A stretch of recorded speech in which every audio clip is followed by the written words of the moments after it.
Hello बच्चों, आज class 12 doctor मनोहर रे की गणित के बारे में जो प्रश्नावली है वो आपकी 1D है। 1D के बारे में बात करते हैं और 1D के बारे में जो बात करेंगे उसमें कहा क्या गया है इसके बारे में चर्चा करते हैं। निम्नलिखित संबंधों में कौन से स्वतुल्य संबंध होते हैं? भैया स्वतुल्य संबंध होता क्या है? स्वतुल्य संबंध वह संबंध होता है जो यक्स का यक्स के साथ हो, स्वयं का स्वयं के साथ हो, स्वतुल्य संबंध कहलाता है। तो यक्स का संबंध यक्स के साथ होना ही स्वतुल्य संबंध कहलाता है। जैसे x R x, x belong R, for all x belong R, real number. ठीक, ये आपका जो स्वतुल्य संबंध होता है, ये सूत्र होता है इसका, यक्स आर यक्स। आगे बात करते हैं प्रश्नावली की तरफ, हम ध्यान देते हैं स्वतुल्य संबंध होता क्या है। आगे देखते हैं भाई। 1D प्रश्नावली है और लिखा है निम्नलिखित संबंधों में से कौन से स्वतुल्य हैं। और पहला सवाल जो लिखा है वो इस प्रकार से है, उसने लिख दिया है धन पूर्णांक, धन पूर्णांकों में a plus B equal to 9, ये लिखा है। भैया स्वतुल्य संबंध बताना है। स्वतुल्य संबंध का मतलब होता है a का संबंध a के साथ, a का नहीं चाहेंगे तो हम b का संबंध b के साथ बनाना चाहेंगे, क्योंकि हमने बताया था कि यक्स का संबंध यक्स के साथ होना चाहिए था। तो वही a का a के साथ या b का b के साथ, मतलब कोई संख्या है वो स्वयं में अपने आप में होना चाहिए, इसमें ये बताना है। तो अब बात करते हैं इसमें क्या है कि x प्लस बी, मतलब ये लिखा है कि a संबंध r द्वारा b से इस प्रकार है कि a प्लस बी बराबर 9।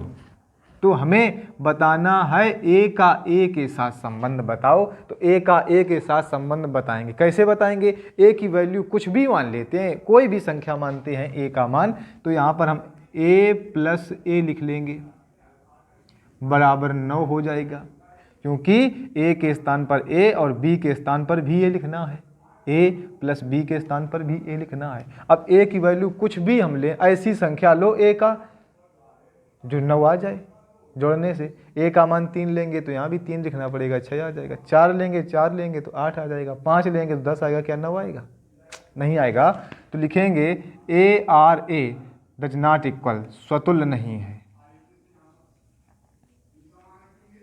क्या नहीं है? स्वतुल्य नहीं है। दूसरा नंबर लिखा है पूर्णांकों के लिए संबंध का घन। पूर्णांकों के लिए संबंध का घन है, ये देखना है। पूर्णांकों के लिए संबंध का घन, भैया देखो कैसे। a संबंध r द्वारा b से इस प्रकार है कि a बराबर b क्यूब घन। तो इसका मतलब ये होना चाहिए कि a r b का है, तो मतलब a का a के साथ होना चाहिए। तो क्या बनना चाहिए? a बराबर a क्यूब, ये होना चाहिए।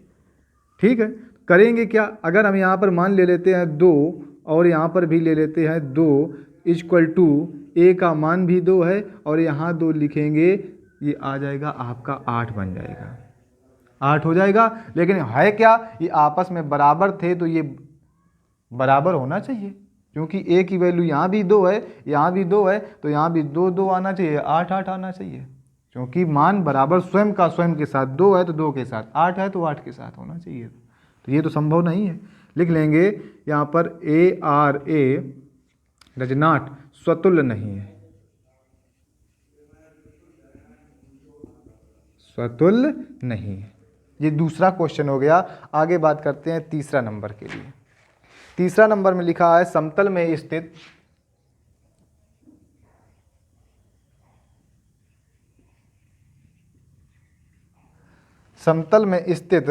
सरल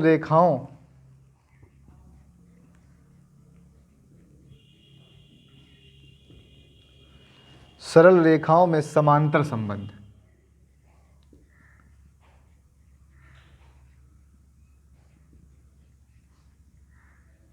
सरल रेखाओं में समांतर में संबंध, सरल रेखाओं में समांतर संबंध, ये बताना है।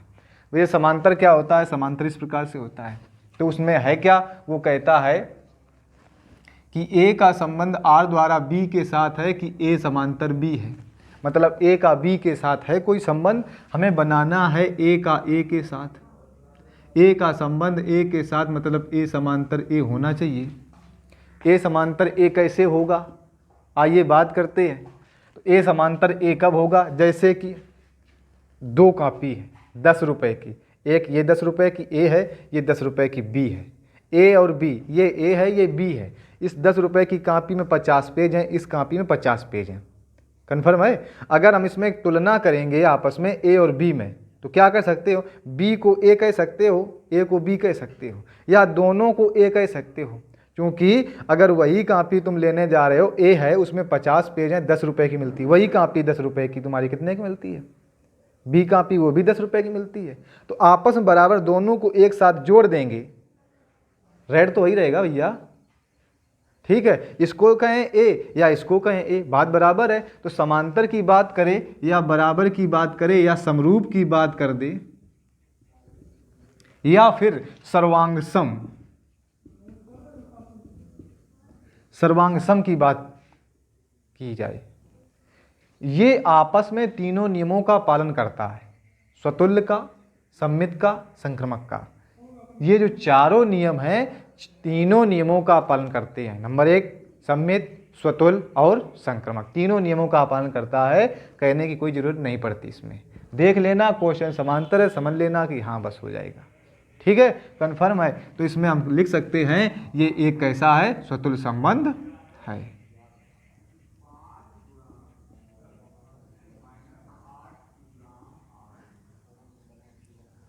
चार नंबर लिखा है क्वेश्चन, समतल में स्थित त्रिभुजों में समरूप संबंध।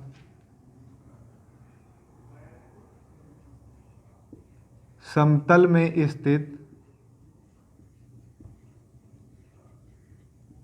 त्रिभुजों में समरूप संबंध।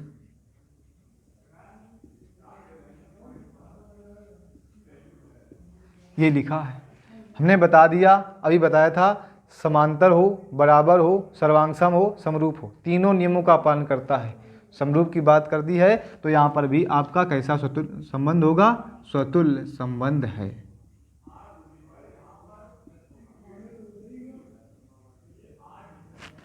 आइए बात करते हैं क्वेश्चन नंबर 5 की तरफ। लिखा है घन पूर्णांकों में धन पूर्णांकों में x और y पारस्परिक अभाज्य हैं। अभाज्य हैं।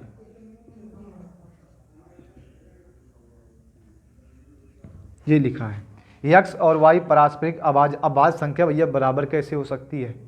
अगर हमने कह दी कि x का मान हमने 3 ले लिया और y का मान 5 ले लिया, क्या आपस में बराबर है? कंबाइंड हो सकते हैं? एक साथ मिला सकते हैं? नहीं मिला सकते ना।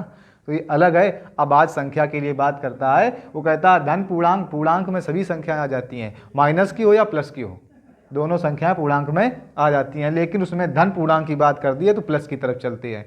तो वो क्या क्या है कि x और y पारस्परिक अभाज्य हैं। तो x और y, x क्या है? 1 मान ली 2 और y को क्या मान लिया? 5।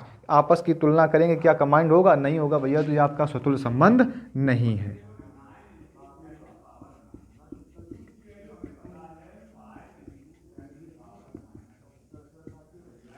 ठीक है, अगला 6 नंबर क्वेश्चन लिखा है आपका, दिया गया है सिद्ध कीजिए समरूप मतलब समुच्चय आपका दिया गया है 1, 2, 3 में आर का जो संबंध लिखा है वो इस प्रकार से लिखा है 1, 1, 2, 2, 3, 3, इसके बाद लिखा है 1, 2 और 2, 3। इस प्रकार से क्वेश्चन लिखा, द्वारा प्रदत्त संबंध स्वतुल्य है, ये बताना है। आइए बात करते हैं एक का संबंध दो, 1 2 3 समुच्चय दी गए हैं, इसमें संबंध बताना स्वतुल्य का। अगर हम कह दें एक का संबंध 2 के साथ है तो एक का 1 के साथ होना चाहिए। इसे ए मान लिया, इसे बी मान लिया, इसे सी मान लिया। एक का बी के साथ, ए का बी के साथ मतलब एक का 2 के साथ, तो इसका मतलब एक का 1 के साथ 1 का मान 1 होना चाहिए, क्योंकि ए का मान ए है तो ए का मान 1 होना चाहिए, 1 का मान 1 होना चाहिए। क्या है इसमें? हाँ, ठीक है। आगे बात करते हैं 2 का 3 के साथ, 2 का 3 के साथ बात करते हैं, 2 का 2 के साथ होना चाहिए। भैया देखो इसमें 2 का 2 के साथ है, कन्फर्म है। आगे 3 का 1 के साथ अगर हम कह दें या 3 का 2 के साथ कहें तो 3 का 3 के साथ होना चाहिए, 3 का 3 के साथ है इसमें। तो भैया कैसा संबंध है? स्वतुल्य है, ठीक है।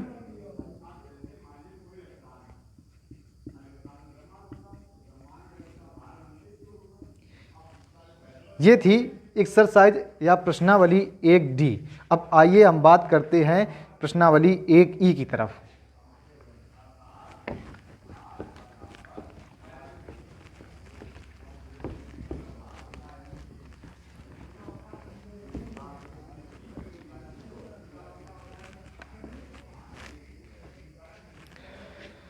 एक ई के लिए बात करते हैं, निम्नलिखित में कौन से संक्रामक संबंध, भैया संक्रामक संबंध के बारे में हम बताते हैं। संक्रामक संबंध की परिभाषा जो होती है वो इस प्रकार से होती है। यदि x का संबंध अगर y के साथ है तो y का संबंध z के साथ होना चाहिए, एक अवयव बढ़ जाता है। कैसे कि x का संबंध x संबंध y r द्वारा y से इस प्रकार संबंधित है कि x बराबर y, तो y संबंध z, इसमें एक अवयव बढ़ा लिया जाता है, 3 अवयव होते हैं। तो y का z के साथ होना चाहिए, तो यहाँ पर आपका हो जाएगा y इक्वल z। ठीक x का संबंध z के साथ होना चाहिए, मतलब x का संबंध अगर y के साथ है, y का संबंध z के साथ है, तो ठीक x का संबंध किसके साथ? z के साथ होना चाहिए। x का संबंध किसके साथ होना चाहिए? मतलब z के साथ। x R z equal x बराबर z, ये संबंध आपका होना चाहिए। तो ये आपका संक्रामक संबंध की परिभाषा होती है। ठीक भैया, आइए बात करते हैं क्वेश्चन नंबर 1 की तरफ चलते हैं और लिखा है निम्नलिखित में कौन से संक्रामक संबंध हैं। 1 नंबर में लिखा है a कामा b को विभाजित करता है। a कामा b को विभाजित करता है। आइए बात करते हैं, a कामा b को विभाजित करता है। किसको विभाजित करता है? b को विभाजित करता है। तो इसका मतलब ये हुआ कि a का संबंध r द्वारा b से इस प्रकार संबंधित है कि b भागित a, मतलब b को विभाजित करता है a। ये आप क्या समीकरण फर्स्ट मान लिया। आगे बात क्या होती है, इसमें कहा जाता है कि b का संबंध किसके साथ? c के साथ, एक अवयव बढ़ा लिया जाता है। तो इसका मतलब b था तो b के बटे a किया, अब यहाँ क्या आ जाएगा? c बटे b, c बटे b, समीकरण सेकेंड। आइए हल करते हैं, क्या आपका a का संबंध c के साथ होगा, मतलब c बटे a होगा? ये देखते हैं। लिखते हैं समीकरण फर्स्ट व सेकेंड से।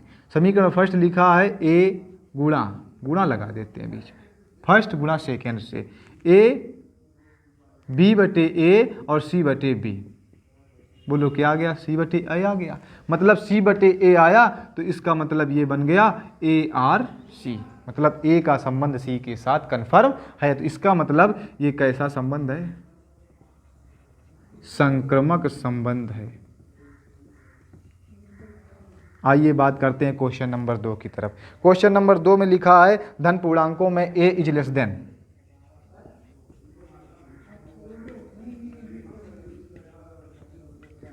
a is less than b है। भैया a is less than b ये बताना है, तो कैसे हल करते हैं इस क्वेश्चन को? a का संबंध r द्वारा b से इस प्रकार संबंधित है कि a is less than b। ठीक है, अब बात करते हैं b का संबंध r द्वारा c से होना चाहिए, तो b is less than c। क्या a का c के साथ होगा? देखते आइए बात करते हैं। a बराबर b नहीं हो सकता, क्योंकि a का मान हम 2 लिख लेंगे, बराबर b का मान हमने 3 लिख लिया। बराबर हो सकता? नहीं हो सकता, लेकिन ये बड़ा जरूर हो सकता है। b का मान बड़ा जरूर हो सकता है। c का मान हमने ले लिया आपका 4, क्लिक करके देखते हैं। a का मान यहाँ हल कर लेते हैं। ए का मान 2 लेस देन बी का मान 3, इसके बाद बी का मान 3 लेस देन सी का मान 4, मतलब 2 से 3 बड़ा है, ए से बी बड़ा है, और बी से सी बड़ा है, सी 3 से 4 बड़ा है। तो क्या ए से सी नहीं बड़ा होगा? तो क्या 2 से 4 नहीं बड़ा होगा? 2 से 4 बड़ा होगा। तो ये कन्फर्म है कि ए आर सी जो होगा वो ए लेस देन सी होगा। तो ये आपका कैसा संबंध है? संक्रामक संबंध है।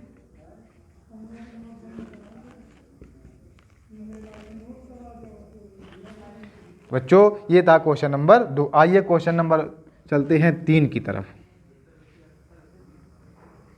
क्वेश्चन नंबर 3 लिखा है समानता का संबंध।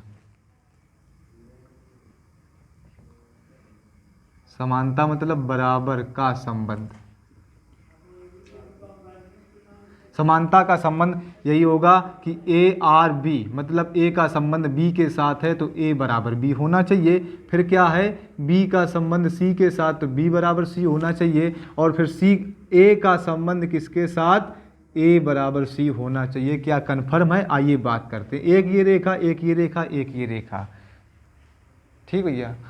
इसको ए मान लिया, ये बी है, ये सी है। जब ये रेखा इसके बराबर है, बी रेखा सी के बराबर है, तो क्या ए रेखा सी के बराबर नहीं होगी? होगी, जरूर होगी। तो ये आपका ए आर सी, मतलब ये आपका जो है वो संक्रामक संबंध है।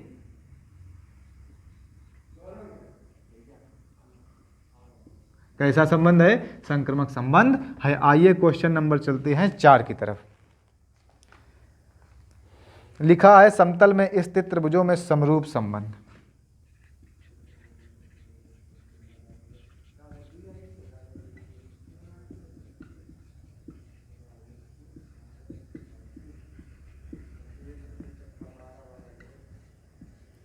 समरूप संबंध, समरूप के बारे में बात करते हैं। हमने बता दिया था पहले से भैया, बराबर हो, सर्वांगसम हो, समरूप हो, या आपका समांतर हो, चारों नियमों का पालन करता हो, चाहे संक्रामक हो, चाहे सममित हो, चाहे समतुल्य हो, कोई भी हो तो वो किसका? तीनों नियमों का पालन करता है। देखते हैं तो ये भी आपका कैसा संबंध है? संक्रामक संबंध है।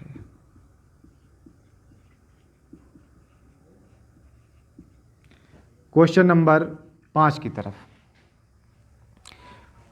5 नंबर क्वेश्चन में लिखा गया है ए कामा बी कामा सी, और संबंध जो दिया गया है वो आर इजक्वल टू लिखा है ए कामा बी, सी कामा ए, बी कामा ए और ए कामा सी, इस प्रकार से लिखा है। देखना ये है संक्रामक संबंध है या नहीं है। आइए बात करते हैं। ए का बी के साथ है तो बी का सी के साथ होना चाहिए, मतलब ए का बी के साथ है तो बी का ए के साथ है। मान लो ए का बी के साथ, बी का सी, सी को हम ए मान लेते हैं, तो ए का सी, सी मतलब ए के साथ होना चाहिए, ए कामा ए होना चाहिए। क्या इसमें कहीं ए कामा ए दिखाई पड़ रहा? नहीं है ना। तो इसमें ये क्या है? आपका संक्रामक संबंध नहीं है।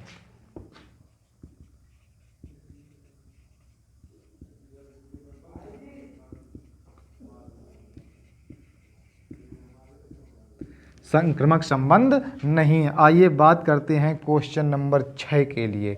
इसमें लिखा है P बराबर 1 2 3 4 और लिखा है R बराबर 2 कामा 2 2 कामा 3 1 कामा 4 4 कामा 1 और 3 कामा 2, ये लिखा है। इसमें भी बोला गया है क्या संक्रामक संबंध है? देखते हैं भाई। 1 का 2 के साथ, 1 का 2 के साथ तो कहीं है नहीं, 2 का 3 के साथ, 2 का 3 के साथ, और 3 का फिर होना चाहिए किसी के साथ, 3 का 2 के साथ, तो ये 2 का 2 के साथ, ये तो मिल गया। आगे देखते हैं। 3 का 4 के साथ, 3 का 4 के साथ नहीं है, तो 3 का 2 के साथ तो है, 3 का 2 के साथ, तो 2 का किसी के साथ होना चाहिए, 2 का सी के साथ, तो 3 का मत 3 क्या है इसमें? नहीं है। एक मिलने से नहीं होता है, सभी मिलने चाहिए। तो ये आपका क्या है? संक्रमक संबंध नहीं है।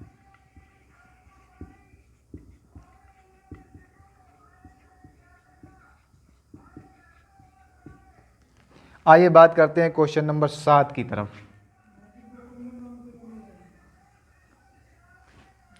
लिखा है दिखाओ कि निम्नलिखित संबंध संक्रामक नहीं है। दिखाना है संबंध संक्रामक नहीं है। कैसा क्वेश्चन लिखा है? उसने कह दिया है x, y से प्रेम करता और y, z से प्रेम करता है। ये देखना है। संबंध लिखा है x का संबंध r द्वारा y से इस प्रकार है, x, y से प्रेम करता है।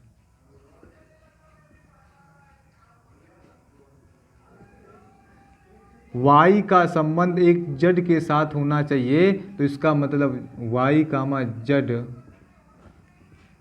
से प्रेम करता है। ये क्वेश्चन लिखा है, तो इसमें इसका मतलब ये है कि उसने कह दिया है कि x, y से प्रेम करता है और y, z से प्रेम करता है, तो इसका मतलब है x का z के साथ या x का y के साथ। मतलब कोई व्यक्ति दूसरे से अच्छा व्यवहार करता है तो क्या दूसरे हर एक के साथ अच्छा व्यवहार करेगा? हमारा किसी दूसरे से लगाव है और दूसरे से नहीं हो सकता है, एक का हर एक के साथ नहीं हो सकता है, तो इसका मतलब x, r, z ये आपका जो है संक्रामक संबंध नहीं है।